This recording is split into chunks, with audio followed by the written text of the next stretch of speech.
Hello दोस्तों, welcome to YouTube channel exam day में। दोस्तों, आज हम भारतीय इतिहास के टॉप 100 मोस्ट इंपॉर्टेंट क्वेश्चन लेके आए हैं जो बहुत ही महत्वपूर्ण है।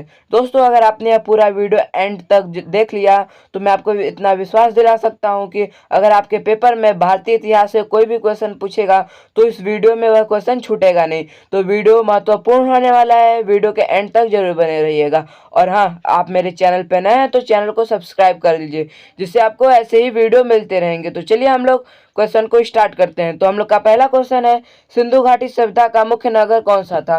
तो मोहनजोदड़ो सिंधु घाटी सभ्यता का मुख्य नगर था। इसी के साथ इसको ऑप्शन भी करेक्ट हो जाता है। हम लोग का प्रश्न नंबर दूसरा है, नृत्यांक की मूर्ति कहाँ से मिली थी? तो मोहनजोदड़ो में नृत्यांक की मूर्ति मिली थी। इसी के साथ इसको ऑप्शन भी करेक्ट हो जाता है। हम लोग का प्रश्न नंबर तीसरा है, लोथल किसके लिए प्रसिद्ध था? तो लोथल पत्तल नगर के लिए प्रसिद्ध था। इसी के साथ इसको ऑप्शन सी करेक्ट हो जाता है। हम लोग का चौथा प्रश्न है, हड़प्पा सभ्यता किस धातु को नहीं जानती थी? तो लोहा धातु को हड़प्पा सभ्यता नहीं जानती थी। इसी के साथ इसको ऑप्शन सी करेक्ट हो जाता है। हम लोग का प्रश्न नंबर पांचवा है, वैदिक सभ्यता का प्रमुख व्यवसाय क्या था? तो पशुपालन प्रमुख व्यवसाय था। इसी के साथ इसको ऑप्शन सी करेक्ट हो जाता है। हम लोग का प्रश्न नंबर छठवां है, ऋग्वेद किस भाषा में रचित है? तो ऋग्वेद संस्कृत भाषा में रचित है। इसी के साथ इसको ऑप्शन बी करेक्ट हो जाता है। हम लोग का प्रश्न नंबर 7 है, पुरोहितों की प्रधानता किस वेद काल में थी? तो पुरोहितों की प्रधानता उत्तर वैदिक काल में थी। इसी के साथ इसको ऑप्शन भी करेक्ट हो जाता है। हम लोग का प्रश्न नंबर 8 है, महाजनपदों की संख्या कितनी थी? तो महाजनपदों की संख्या 16 थी। इसी के साथ इसको ऑप्शन सी करेक्ट हो जाता है। हम लोग का प्रश्न नंबर 9 है, बुद्ध का जन्म कहाँ हुआ था? तो लुम्बिनी में बुद्ध का जन्म हुआ था। इसी के साथ इसको ऑप्शन ए करेक्ट हो जाता है।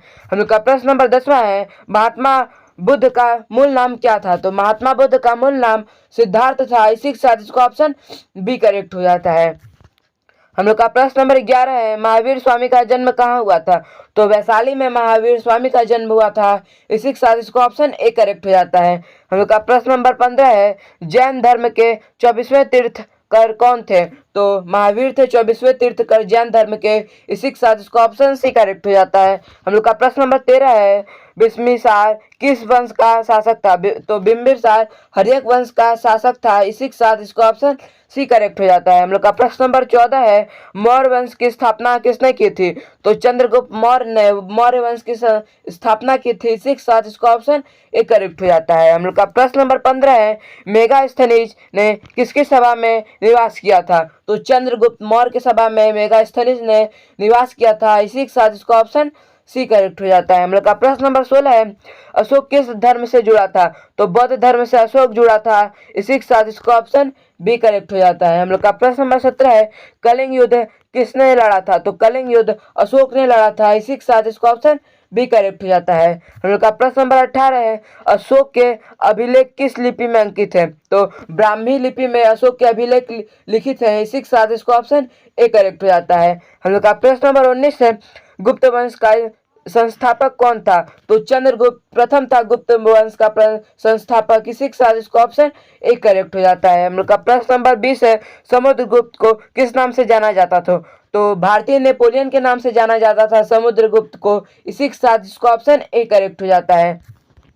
हम लोग का प्रश्न नंबर 21 है, समुद्रगुप्त द्वितीय को किस नाम से जाना जाता था? तो विक्रमादित्य के नाम से जाना जाता था समुद्रगुप्त द्वितीय को। इसी के साथ इसको ऑप्शन ए करेक्ट हो जाता है। हम लोग का प्रश्न नंबर 22 है, कालिदास किसके दरबार में थे? तो कालिदास चंद्रगुप्त द्वितीय के दरबार में थे। इसी के साथ इसको ऑप्शन सी करेक्ट हो जाता है। हम लोग का प्रश्न नंबर 23 है, हर्षवर्धन की राजधानी कहाँ थी? तो कन्नौज में हर्षवर्धन की राजधानी थी। इसी के साथ इसको ऑप्शन बी करेक्ट हो जाता है। हम लोग का प्रश्न नंबर 24 है, वेनसांग किसके समय भारत आया था? तो वेनसांग हर्षवर्धन के समय भारत आया था। इसी के साथ इसको ऑप्शन बी करेक्ट हो जाता है। हम लोग का प्रश्न नंबर 25 है, एलोरा की गुफाएं किसके लिए प्रसिद्ध है? तो हिंदू बौद्ध धर्म और जैन धर्म के लिए प्रसिद्ध है एलोरा की गुफाएं। इसी के साथ इसको ऑप्शन ए करेक्ट हो जाता है। हम लोग का प्रश्न नंबर 26 है, अजंता की गुफाएं किसके लिए प्रसिद्ध है? तो चित्रकला के लिए अजंता की गुफाएं प्रसिद्ध है। इसी के साथ इसको ऑप्शन ए करेक्ट हो जाता है। हम लोग का प्रश्न नंबर 27 है, गुप्त काल को किस नाम से जाना जाता था? तो स्वर्ण युग के नाम से गुप्त काल जाना जाता था। दोस्तों ये क्वेश्चन इंपॉर्टेंट है तो इसे याद रखिएगा। तो हम लोग का 28वां क्वेश्चन है, इलाहाबाद स्तंभ लेख किसके से संबंधित है? तो समुद्रगुप्त से संबंधित है इलाहाबाद से स्तंभ लेख। इसी के साथ इसको ऑप्शन ए करेक्ट हो जाता है। हम लोग का प्रश्न नंबर 29 है, नालंदा विश्वविद्यालय की स्थापना किसने की थी? तो कुमार गुप्त ने नालंदा विश्वविद्यालय की स्थापना की थी। इसी के साथ इसका ऑप्शन बी करेक्ट हो जाता है। हम लोग का प्रश्न नंबर 30 है, विक्रम संवत का प्रारंभ किस घटना से हुआ था? तो विक्रम संवत का प्रारंभ शक विजय की घटना से हुआ था। इसी के साथ इसको ऑप्शन ए करेक्ट हो जाता है। हम लोग का प्रश्न नंबर 31 है, शकों की हार किसने की थी? तो शकों की हार चंद्रगुप्त द्वितीय ने की थी। इसी के साथ इसको ऑप्शन बी करेक्ट हो जाता है। हम लोग का प्रश्न नंबर 32 है, कृषाण वंश का महान शासक कौन था? तो कृषाण वंश का महान शासक कनिष्ठ था। इसी के साथ इसको ऑप्शन ए करेक्ट हो जाता है। हम लोग का प्रश्न नंबर 33 है, कनिष्ठ ने किस धर्म को संरक्षक दिया? तो बौद्ध धर्म को संरक्षक दिया कनिष्ठ ने। इसी के साथ इसको ऑप्शन ए करेक्ट हो जाता है। हम लोग का प्रश्न नंबर 34 है, चौहान वंश का प्रसिद्ध शासक कौन था? तो पृथ्वीराज चौहान चौहान वंश का प्रसिद्ध शासक था। इसी के साथ इसको ऑप्शन ए करेक्ट हो जाता है। हम लोग का प्रश्न नंबर 35 है, नालंदा विश्वविद्यालय का विनाश किसने किया? तो नालंदा विश्वविद्यालय का विनाश मोहम्मद बिन बख्तियार खिलजी ने किया है। इसी के साथ इसको ऑप्शन बी करेक्ट हो जाता है। हम लोग का प्रश्न नंबर 36 है, दिल्ली का पहला मुस्लिम शासक कौन था? तो कुतुबुद्दीन ऐबक दिल्ली का पहला मुस्लिम शासक था। इसी के साथ इसको ऑप्शन ए करेक्ट हो जाता है। हम लोग का प्रश्न नंबर 37 है, तक्षशिला किसके लिए प्रसिद्ध था? तो विश्वविद्यालय के लिए तक्षशिला प्रसिद्ध था। इसी के साथ इसको ऑप्शन ए करेक्ट हो जाता है। हम लोग का प्रश्न नंबर 38 है, जैन धर्म का प्रथम तीर्थकर कौन था? तो ऋषभ देव थे जैन धर्म के प्रथम तीर्थकर। इसी के साथ इसको ऑप्शन बी करेक्ट हो जाता है। हम लोग का प्रश्न नंबर 39 है, गौतम बुद्ध ने अपना प्रथम उपदेश कहाँ दिया था? तो सारनाथ में दिया था गौतम बुद्ध ने अपना प्रथम उपदेश। इसी के साथ इसको ऑप्शन बी करेक्ट हो जाता है। हम लोग का प्रश्न नंबर 40 है, बौद्ध धर्म का त्रिरत्न कौन सा है? तो बौद्ध धर्म का त्रिरत्न बुद्ध संघ धम्म है। इसी के साथ इसको ऑप्शन ए करेक्ट हो जाता है। हम लोग का प्रश्न नंबर 41 है, अजंता की गुफाएं किस राज्य में है? तो अजंता की गुफाएं महाराष्ट्र में है। इसी के साथ इसको ऑप्शन ए करेक्ट हो जाता है। हम लोग का प्रश्न नंबर 42 है, महाभारत के लेखक कौन थे? तो महाभारत के लेखक वेदव्यास थे। इसी के साथ इसको ऑप्शन बी करेक्ट हो जाता है। हम लोग का प्रश्न नंबर 43 है, रामायण किसके द्वारा लिखी गई थी? तो वाल्मीकि द्वारा लिखी गई थी रामायण। इसी के साथ इसको ऑप्शन बी करेक्ट हो जाता है। हम लोग का प्रश्न नंबर 44 है, नालंदा विश्वविद्यालय कहाँ स्थित था? तो बिहार में नालंदा विश्वविद्यालय स्थित था। इसी के साथ इसको ऑप्शन ए करेक्ट हो जाता है। हम लोग का प्रश्न नंबर 45 है, बोध गया किसके लिए प्रसिद्ध था? तो बुद्ध की ज्ञान प्राप्ति के लिए बोध गया प्रसिद्ध था। इसी के साथ इसको ऑप्शन ए करेक्ट हो जाता है। हम लोग का प्रश्न नंबर 46 है, कृषाण काल में कौन सी काल शैली विकसित हुई? तो कृषाण काल में गांधार काल कला विकसित थी। इसी के साथ इसको ऑप्शन ए करेक्ट हो जाता है। हम लोग का प्रश्न नंबर 47 है, पाटलिपुत्र की स्थापना किसने की थी? तो अजातशत्रु ने पाटलिपुत्र की स्थापना की थी। इसी के साथ इसको ऑप्शन ए करेक्ट हो जाता है। हम लोग का प्रश्न नंबर 48 है, महाभारत में कितने श्लोक हैं? तो महाभारत में 1,00,000 श्लोक हैं। इसी के साथ इसको ऑप्शन ए करेक्ट हो जाता है। हम लोग का प्रश्न नंबर 49 है, शून्य की खोज किसने की थी? तो आर्यभट्ट ने शून्य की खोज की थी। इसी के साथ इसको ऑप्शन ए करेक्ट हो जाता है। हम लोग का प्रश्न नंबर 50 है, दशकों का ग्रंथ किसका है? तो दशकों का ग्रंथ कालिदास का है। इसी के साथ इसको ऑप्शन ए करेक्ट हो जाता है। हम लोग का प्रश्न नंबर 51 है, संस्कृत भाषा के महान कवि कालिदास किस काल से संबंधित थे? तो गुप्त काल से संबंधित थे। इसी के साथ इसका ऑप्शन ए करेक्ट हो जाता है। हम लोग का प्रश्न नंबर 52 है, पाली भाषा किस धर्म से जुड़ी है? तो बौद्ध धर्म से पाली भाषा जुड़ी है। इसी के साथ इसका ऑप्शन ए करेक्ट हो जाता है।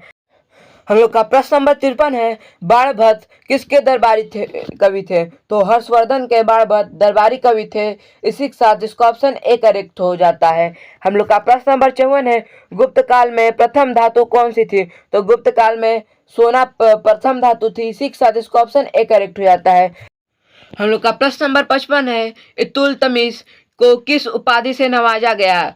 तो गुलाम वंश का वास्तविक संस्थापक के नवाज से नवाजा गया है इसको। इसी के साथ इसको ऑप्शन भी करेक्ट हो जाता है। हम लोग का प्रश्न नंबर 56 है, पाटलिपुत्र नगर किस नदी के तट पर बसा है? तो गंगा नदी के तट पर बसा है पाटलिपुत्र। इसी के साथ इसको ऑप्शन ए करेक्ट हो जाता है। हम लोग का प्रश्न नंबर 57 है, हर्यक वंश का संस्थापक कौन था? तो बिंबिसार हर्यक वंश का संस्थापक था। इसी के साथ इसको ऑप्शन ए करेक्ट हो जाता है। हम लोग का प्रश्न नंबर 58 है, नंद वंश का अंतिम शासक कौन था? तो नंद था नंद वंश का अंतिम संस्थापक। इसी के साथ इसको ऑप्शन ए करेक्ट हो जाता है। हम लोग का प्रश्न नंबर 59 है, चाणक्य को और किस नाम से जाना जाता था? तो कौटिल्य नाम से चाणक्य को जाना जाता था। इसी के साथ इसको ऑप्शन ए करेक्ट हो जाता है। हम लोग का प्रश्न नंबर 60 है, कौटिल्य का प्रसिद्ध ग्रंथ कौन सा था? तो कौटिल्य का प्रसिद्ध ग्रंथ अर्थशास्त्र था। इसी के साथ इसको ऑप्शन ए करेक्ट हो जाता है। हम लोग का प्रश्न नंबर 61 है, पुण्यमित्र शुंग किस वंश के संबंधित था? तो शुंग वंश का संबंधित था। इसी के साथ इसको ऑप्शन ए करेक्ट हो जाता है। हम लोग का प्रश्न नंबर 62 है, गुप्त काल में चांदी के सिक्के क्या कहलाते थे? तो रुपया कहलाते थे चांदी के सिक्के गुप्त वंश में। इसी के साथ इसको ऑप्शन भी करेक्ट हो जाता है। हम लोग का प्रश्न नंबर 63 है, बुद्ध का महापरिनिर्वाण कहाँ हुआ था? तो कुशीनगर में हुआ था। इसी के साथ इसको ऑप्शन ए करेक्ट हो जाता है। हम लोग का प्रश्न नंबर 64 है, अजंता गुफा में चित्रकारी किस विषय में पर आधारित है? तो बौद्ध धर्म से आधारित है चित्रकारी अजंता की गुफा में। इसी के साथ इसको ऑप्शन ए करेक्ट हो जाता है। हम लोग का प्रश्न नंबर 65 है, गुप्त काल में कौन सा खेल लोकप्रिय था? तो चतुरंग गुप्त काल में यह खेल बहुत लोकप्रिय था। इसी के साथ इसको ऑप्शन ए करेक्ट हो जाता है। हम लोग का प्रश्न नंबर 66 है, समुद्रगुप्त का प्रसिद्ध शिलालेख कहाँ है? तो प्रयाग में है प्रसिद्ध शिलालेख समुद्रगुप्त का। इसी के साथ इसको ऑप्शन ए करेक्ट हो जाता है। हम लोग का प्रश्न नंबर 67 है, अशोक का शेर स्तंभ कहाँ स्थित है? तो सारनाथ में अशोक का शेर स्तंभ स्थित है। इसी के साथ इसको ऑप्शन ए करेक्ट हो जाता है। हम लोग का प्रश्न नंबर 68 है, अजंता की गुफाएं का निर्माण किस काल में हुआ था? तो अजंता की गुफाओं का निर्माण गुप्त काल में हुआ था। इसी के साथ इसको ऑप्शन ए करेक्ट हो जाता है। हम लोग का प्रश्न नंबर 69 है, चंद्रगुप्त मौर्य को सत्ता में लाने का किसका सहयोग था? तो चाणक्य का सहयोग था। इसी के साथ इसको ऑप्शन ए करेक्ट हो जाता है। हम लोग का प्रश्न नंबर 70 है, मुद्रा राक्षस ग्रंथ किसने लिखा था? तो विशाख दत्त ने लिखा था। इसी के साथ इसको ऑप्शन ए करेक्ट हो जाता है। हम लोग का प्रश्न नंबर 71 है, पाणिनि किसके लिए प्रसिद्ध है? तो पाणिनि व्याकरण के लिए प्रसिद्ध है। इसी के साथ इसको ऑप्शन ए करेक्ट हो जाता है। हम लोग का प्रश्न नंबर 72 है, बुद्ध ने किस वृक्ष के नीचे ज्ञान प्राप्ति की? तो पीपल के वृक्ष के नीचे ज्ञान प्राप्ति की है। इसी के साथ इसका ऑप्शन ए करेक्ट हो जाता है। हम लोग का प्रश्न नंबर 63 है, अजंता और एलोरा गुफाएं किस राज्य में है? तो महाराष्ट्र में है अजंता और एलोरा की गुफाएं। इसी के साथ इसको ऑप्शन ए करेक्ट हो जाता है। हम लोग का प्रश्न नंबर 74 है, गुप्त काल का प्रसिद्ध वैज्ञानिक कौन था? तो आर्यभट्ट गुप्त काल का प्रसिद्ध वैज्ञानिक था। इसी के साथ इसको ऑप्शन ए करेक्ट हो जाता है। हम लोग का प्रश्न नंबर 75 है, आर्यभट्ट ने किस ग्रंथ की रचना की? तो आर्यभट्ट ने आर्यभट्टीय ग्रंथ की रचना की है। इसी के साथ इसको ऑप्शन ए करेक्ट हो जाता है। हम लोग का प्रश्न नंबर 76 है, वराहमिहिर किस विषय से संबंधित है? तो खगोल के विषय से संबंधित है। इसी के साथ इसका ऑप्शन ए करेक्ट हो जाता है। हम लोग का प्रश्न नंबर 77 है, हर्षचरित्र ग्रंथ किसने लिखा?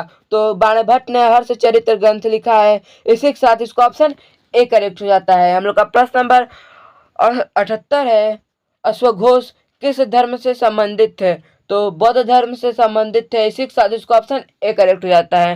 हम लोग का प्रश्न नंबर 79 है, मिलिंद पन्हो किससे संबंधित है? तो नागसेन और मेनांडर संवाद से संबंधित है। इसी के साथ इसका ऑप्शन ए करेक्ट हो जाता है। हम लोग का प्रश्न नंबर 80 है, संस्कृत का प्रथम नाटककार कौन था? तो भास नाटककार संस्कृत का प्रथम नाटककार था। इसी के साथ इसका ऑप्शन ए करेक्ट हो जाता है।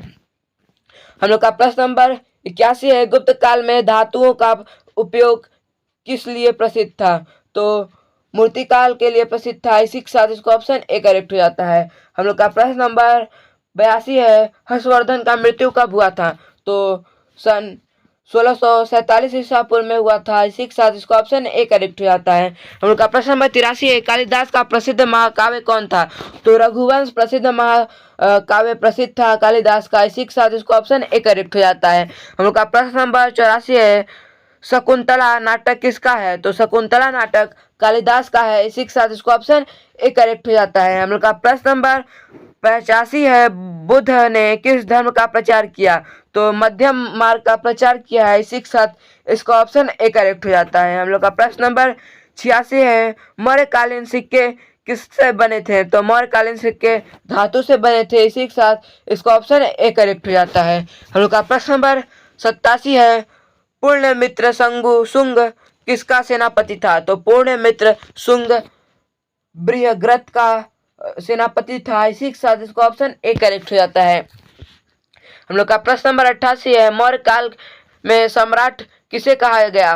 तो अशोक को सम्राट कहा गया है। इसी के साथ इसका ऑप्शन ए करेक्ट हो जाता है। हम लोग का प्रश्न नंबर 89 है, अजंता चित्रकला में कौन सी तकनीक अपनाई गई थी? तो भित्ति चित्र अपनाई गई थी। इसी के साथ इसका ऑप्शन ए करेक्ट हो जाता है।